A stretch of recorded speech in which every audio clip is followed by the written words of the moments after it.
All right, here we go. So I pressed the button. We are live, and I have Pat here. Hi, how are you? I'm good, Derek. How are you? I am fantastic, and I'm excited to have you in. Pat is another one of these people that I've met exclusively online and is far away, so I'm looking forward to talking to you. Yeah, I can't believe we haven't run into each other somewhere around the province, but I'm sure that'll happen. Absolutely, absolutely. And so your title has been in conversation in a couple different of these podcasts that we've done before. So we're talking about innovation, other things too, but innovation's been a big talk. And so tell me if I get this right. So systems principal of innovation, is that what you are in your district? Yeah, pretty much. It's 2 years ago we had our superintendent of program kind of had this idea of an innovation department. So she Anita Simpson basically took all of our instructional coaches that were out in the schools, brought them back to a central location, and we created a new department called Innovation. And then it kind of came together with program. So now it's program and innovation. And we have a principal of program, Dean Malpe, and we have myself, principal of innovation. And together we kind of manage that program and innovation department. Right. We've got Dean on actually later on in the week. So we got the terrible twosome here. So it would have been good to go after him, because then I could have listened to what he said about me and then kind of had a chance to rebut. Yeah, I think I could probably give it to you in a synopsis here. I was throwing out earlier we talked to Dean's PQP class, which you connected for me, so thank you for that.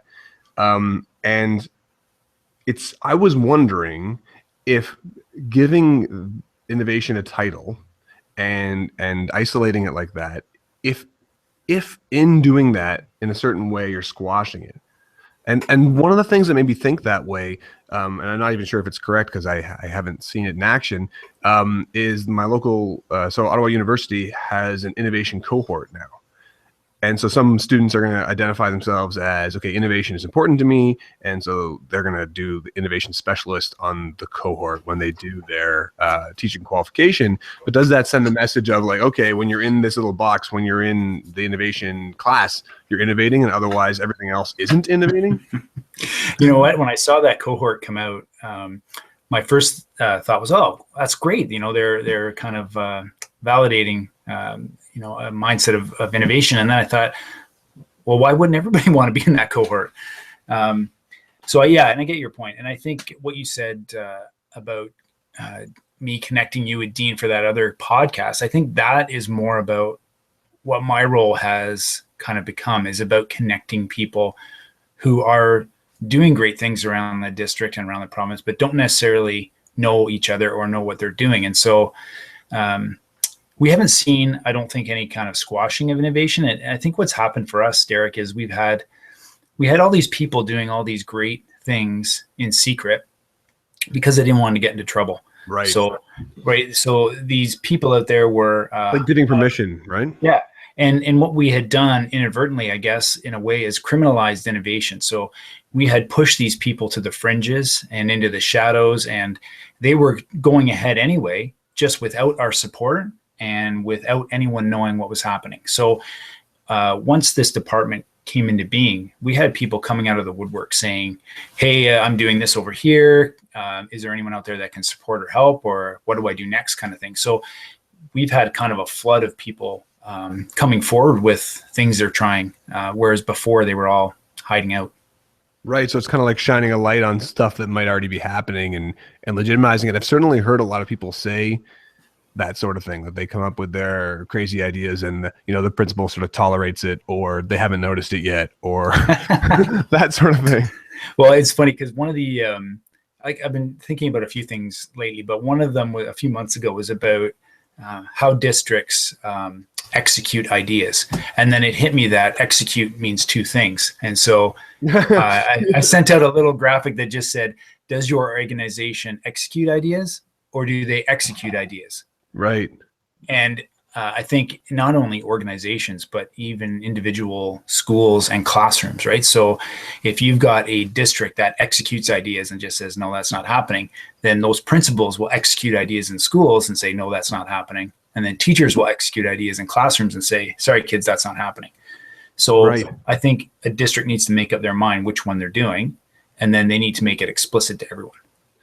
Yeah. So, okay. So I want to put this question to you because you'd mentioned, so I did the PQP podcast, part 1 and part 2. Part 2 didn't make it. Unfortunately, the technical difficulties were terrible, but there was a question brought up, and to the credit of the 2 people who asked this question, they didn't feel like, they said they didn't feel like they articulated it well, but let me just get to the kernel of the question.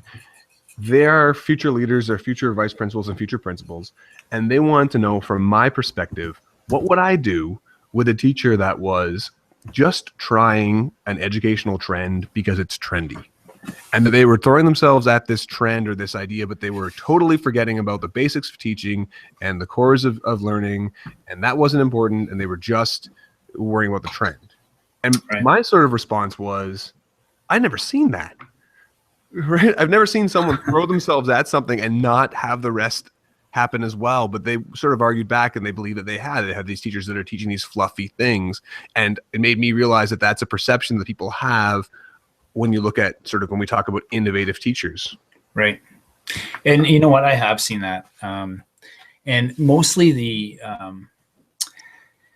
people who point that kind of stuff out to me aren't the teachers necessarily, it's the school principal. And so they'll say, look, I've got these people trying whatever it is, X, but they're not doing guided reading, or they're not doing balanced math, or they're not doing any number of other things. So that is a worry for school principals. What we've tried to do though is to get districts and principals and even in classroom teachers to come up with that a set of drivers that focus their work, right? Because I'm sure you are, I know I am, I get calls and emails from people all over the place asking me to promote try this thing in your district, or, buy this product. Like, we get all kinds of people soliciting us for us to do trial things. Yeah. And so we came up with a small set of drivers that are questions we ask before we move forward. So does whatever it is do this? If it does, great. If it doesn't, it's not for us. And so when these trend things come flipping through, like a set of tests to run it through, kind of. Yeah. And they're simple questions like, does it promote voice and choice? Does it allow for modeling all the way from the classroom up to the boardroom? Like, are these, does it provide opportunities for collaboration? Is this tool or this strategy or this idea, does it do these things? Because these are the things we've said are important. And so if it does these things, then yeah, we'll carry forward with it. If it doesn't, it's not for us. Not right now, anyway. Like, what's tricky too is like, how you answer that question. Well, done correctly, yes. Done incorrectly, no. Yeah. Right? Like, I mean, I go back to this example a lot. So we had Rolla on the podcast, whose last name I can't pronounce. I'm very sorry, Rolla.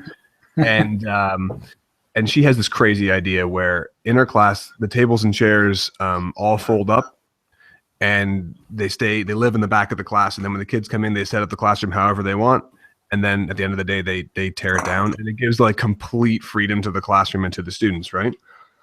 And it's wow. And the way she explains what's going on in that class, it's lovely. Like, she clearly has set out expectations. The kids have complete buy-in. They understand who she is and what she's going for, and like they police themselves because they get her, right? And so because all that groundwork is done, I am confident.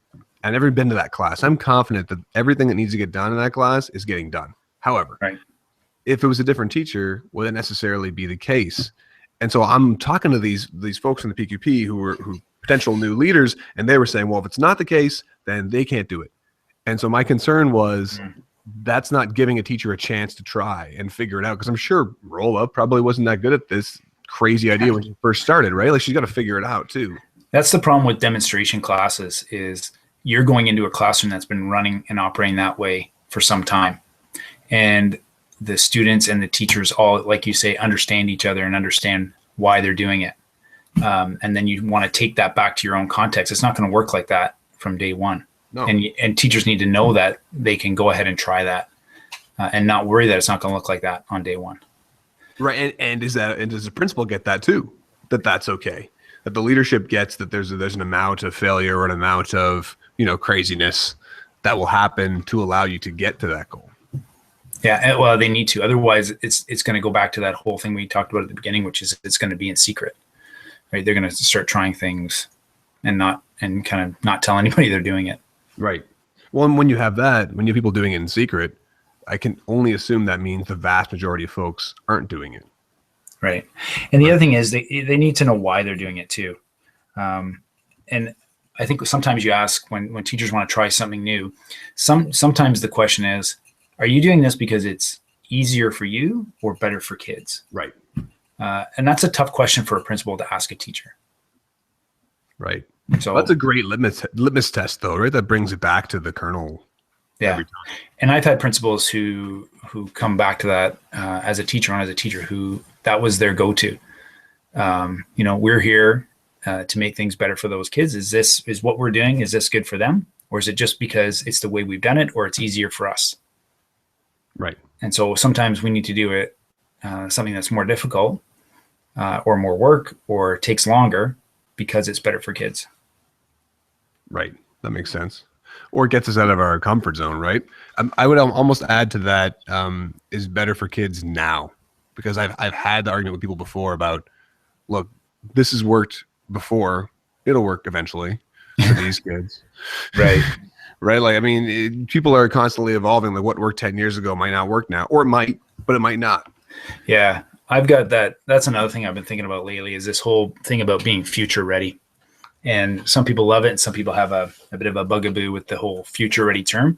And it's the idea that if all we ever do is focus on preparing kids for some distant future that we don't know what it will look like, then who are the people helping kids to be ready for today? Because they're not living in the future. They're living right now, either in their school life or in their home life. We need to help them be ready for what's happening right now, as well as what's happening in the distant future. Right. What did someone bring up the other day was, I feel like I should name drop people who say these things. Jeff Iles. A guy I had on, Jeff Iles, was saying that he's a special education sort of focus on what he does. And he did a really interesting talk and referenced it in the podcast about today's accommodations are tomorrow's best practices. Right. Right. So even though you don't know what tomorrow brings, this future ready issue, if we can really make you completely prepared for what we see, then that could lead forward. Look, his example was curb cuts. So in the 80s, they started doing curb cuts, and they were mandated on streets specifically for wheelchair access. Right. But of course, the bleed out of that was anybody with mobility issues, anyone with a stroller, all of those things benefited greatly from curb cuts. Yeah. So even though you can't necessarily see where it is, I think there are some certain indicators, right? Like preparing people for what's now is different than preparing people for what we knew of now, sort of 10 years ago or 20 years ago. If that makes any sense. Yeah, you're taking me into time travel now. Yeah, but I totally get it. And it's the other thing that kind of goes along with that is this whole idea of I forget the name of the person who said it, but basically it's in the future, it's not the people who are learned that will inherit and succeed in the future. It's the people who are learners, right? And I always add to that, it's also the people with diverse networks, which is something that over the last kind of month or so, been talking a lot about to people. When I meet them, I ask them about who do they learn from. And it's interesting, I found that the people who are really successful, the people who are divergent thinkers are the ones who have diverse professional learning networks, or just not even professional learning networks, just diverse networks. Yes. I mean, absolutely. Right. Like looking at sort of all these connections I made for this podcast, and you're looking, you can specifically, right? You're not in my city, maybe we haven't bumped into each other. So maybe there's no way we would have, but like Twitter or the principal's qualification program, wherever it may be, help make those connections. And I've had people ask me about try to boil down technology and the benefits we get from technology and what is it that's the most important. And I keep coming back to collaboration. We're looking at Google Docs and looking at social media. Like I think all the sort of most cutting edge, innovative, useful stuff that's happening with technology leans on making a better collaborative learning process. Yeah, exactly. The thing about collaboration too is we've I think people have kind of come to grips with the fact that cooperation and collaboration are different things. Yay! You can collaborate with somebody, but to me, cooperation to me, it sounds more like tolerance, right? Yeah, I know we got to do a job together. I will tolerate you and what you stand for, and we'll get this job done. I'm going to cooperate. But collaboration is better than that, right? You're talking about a willingness to come to something with an open mind and be willing to change.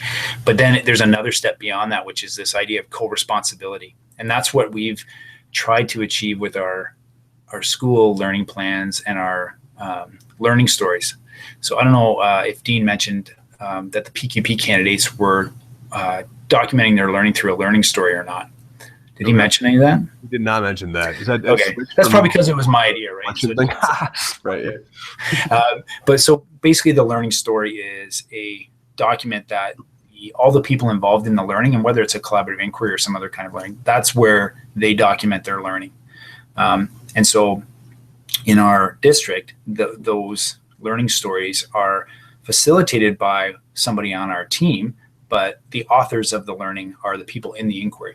And so that's one part of it where there's co-responsibility in the learning, because they're all expected to be in there and documenting the learning. But the powerful part of it is the transparency. So that learning story, for say in Orillia, there's an assessment inquiry happening. There's 8 teachers in there and they're documenting their learning. In Collingwood and in Bradford, there are 2 other groups who don't know these people, but are also working on assessment. They can see that learning story. So every learning story is open to everybody in the district. So every teacher, every principal, every educational assistant, every superintendent, the director, everyone can see all of them, and they can comment down the side yeah. So the idea for the commenting feature is they can offer a resource, they can ask a probing question to push the thinking, they can ask for clarification. So these teachers in Orillia get in there, they start their documenting, and then someone from another school or their superintendent gets in there, they read it, they make a comment. The next time those teachers go in, they'll see that their superintendent, their principal, somebody from another city has been in there and asked them a question or offered a resource. So it blows the doors off of this geographical barrier we have that limits how people learn in our district. So I keep saying we can learn locally, but we moderate that learning at a district level. Absolutely. Yeah. So it's we really only started it in January just because there wasn't a lot happening at the beginning of the year last year, but we're looking forward to the fall and really seeing what's possible. Wow, that's really neat. I mean, what a great opportunity. Like even just to see that on your work, that somebody's taking the time to do it is a big boost. But then also the content that happens from there, right? Yeah, and when I run into teachers out in the system at different events and places, and when they come up to me and say, "Hey, I saw you were in my STEAM learning story, and thanks for commenting or thanks for whatever," that's huge because that never happens. Right. And it also changes the superintendent school visit. Right. So when a superintendent arrives at a school, they will have had the opportunity to go in and look at the school learning plan, all those learning stories. So the superintendent walking through the hall of a school, when they run into Derek in his classroom, it's not a wave from the doorway, "Hey, how you doing?" It's, "Hey, Derek, I know you're in that assessment inquiry. We've already started that conversation." Oh, so that's great. Yeah, and it's so hard to come into a school cold like that, like not understanding the learning culture. And that's a great tool for superintendents for sure. Mm-hmm. So the transparency is pretty amazing. Wow. So I'm semi-mystified by this, but very intrigued in this concept of systems principle. I mean, I know what it is, but it's very interesting to me, right? So the principal of a school, everyone knows what that is, but you're the principal of a concept. Yeah. So that must sort of free you up, right? I get that a lot. Yeah. It's interesting too. So previous to this role, I was the school effectiveness lead. Okay. And so I had a very specific mandate. And so the amount of time I had to devote to other projects that I saw a need to fill was limited. So the superintendent I had at the time gave me that autonomy to say, okay, so here's your SEF role. If you see a need in the system where something's something needs some attention, then you go for it. So it was great because I had my kind of felt like my day job and my fun job. It was almost like the 20% time. Okay. But this job is kind of flipped. So I do have some projects that I work on that are recurring things that are part of the system. But then I have a lot of autonomy and that's the connection part, where I see things happening in different district or different parts of the district, and I connect people and get people the support they need, or connect them to other learners. And honestly, the team that we have 23 instructional resource teachers for program and innovation, and that's what they do too. So right. It's not just me standing there on this giant map of the county connecting people. These people have been given that autonomy and that mandate to connect people across the district. So I would say that is one of the biggest transformations we've had, is people in different parts of the county, in different grades and different assignments, working together and connecting and learning from each other. That's been huge. Yeah, absolutely. You talked before we pressed the live button, you talked a little bit about your team, and I want maybe you can flesh that out a little bit. So you've got teachers, but you've got some non-teachers as well, right? Yeah, we do. We actually have a DECE, so we have an early childhood educator who's part of our team. So she works with our early years person, but we also have a media specialist. And so Kurt Defoe is our media specialist. And basically his job is to document the learning of the district and of our team. And so he is a video specialist.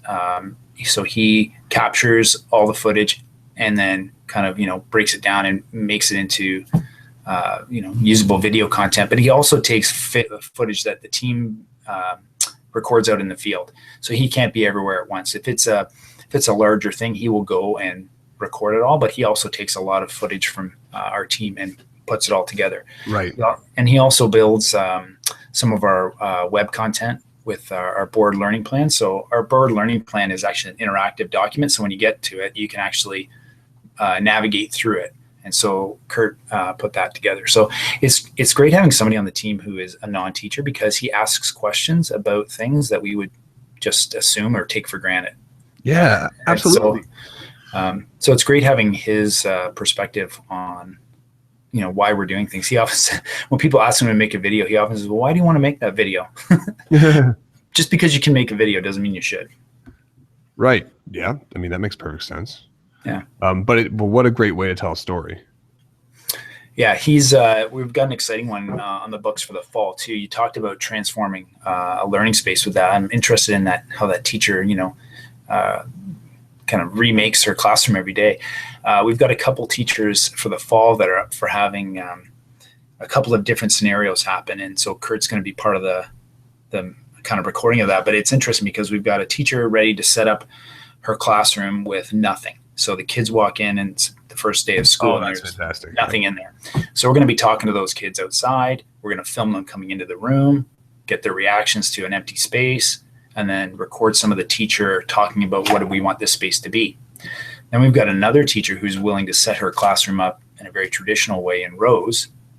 And again, film kids come in, see their reaction to coming in and sitting in rows. And then she's going to have a similar conversation about how to rebuild that space for kids. And then we're going to kind of put the two of them together. Well, space, the learning space has become an interesting discussion and a little bit controversial. I read an article called "The Third Teacher." Yep. Who's the second teacher, Pat? Is it the kids? I would assume they're peers, yeah. Okay. So, the third teacher is referring to the classroom as the third teacher. I read this, I'm like, it must be the kids, but why don't they tell me who the second teacher is? I know who the first teacher is.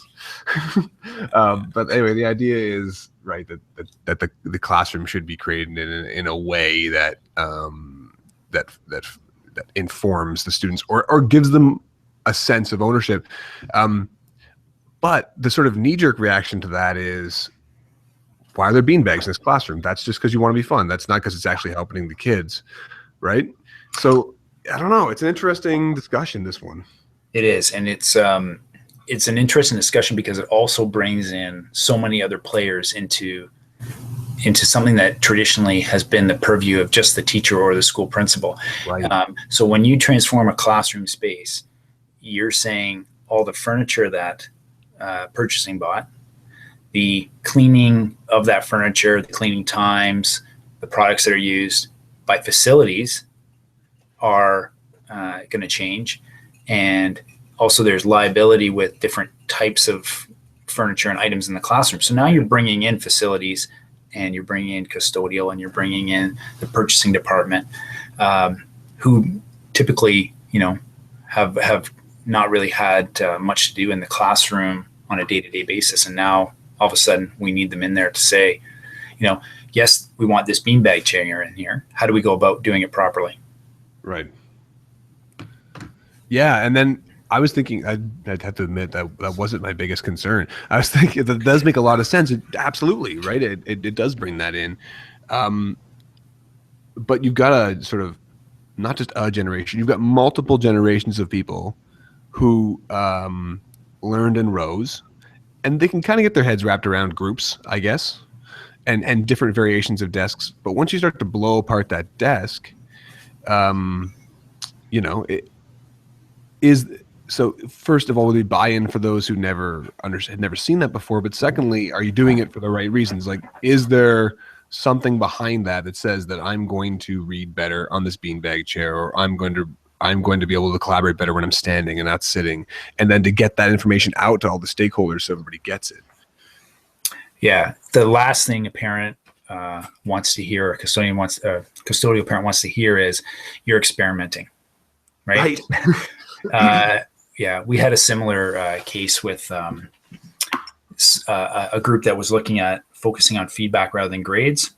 And when the message got to the parents that, we're going to look at giving kids feedback along the way instead of grades along the way, it wasn't that threw them for the loop. It was the word experiment somehow made its way into the conversation. And that's what, was a concern for them, rightly so. Right. Yeah, I mean, that makes perfect sense. All right, well, Pat, thanks for taking the time to talk to me this afternoon. I appreciate it. Yeah, no problem, Derek. Yeah. Anytime if you want to, there's always, it's interesting. Like I've said a couple of times today, this is what I'm currently thinking about. And there are other things too. And it'll probably change next month. Like, I'll be on to something else. Yeah, that's my model too. So, we're talking about innovation today, but we'll see what happens next. Yeah. The one thing that I wouldn't mind letting you think about maybe before we talk again is this idea of the difference. I'm always about the difference between things. And this one is the difference between engagement and empowerment. And I don't know if you've seen anything on that, either through Twitter or through anyone you've talked to. There seems to be a shift where people are talking more about empowerment and less about engagement. Right. I don't know if you've seen that anywhere. Yeah, I've sort of seen inklings of it. I think I've read sort of one or two things, but I feel like it's I haven't seen a whole bunch on it. No, but I mean, it does sound a little bit like we said before of maybe to a lesser extent, but a little bit like the tolerance thing, right? Yeah, and that's what I mean. It's kind of like the different, thinking about the difference between cooperation and collaboration. And for me, the difference is that if you're engaging kids, you're still asking them to think about and act upon your ideas. Right. You're engaging them in something you've got. Whereas empowerment is asking them to think about and act upon their own ideas. And not just in class, but outside of class and onward, right? Like when I think about empowerment, I think about beyond school. We seem to think that our only impact is within the school, but I think we're selling ourselves short in that our impact is felt way beyond that. Yes, I mean, I absolutely agree. So that's what we're going to talk about next time. Perfect. All right, thanks. All right, Derek. Cheers.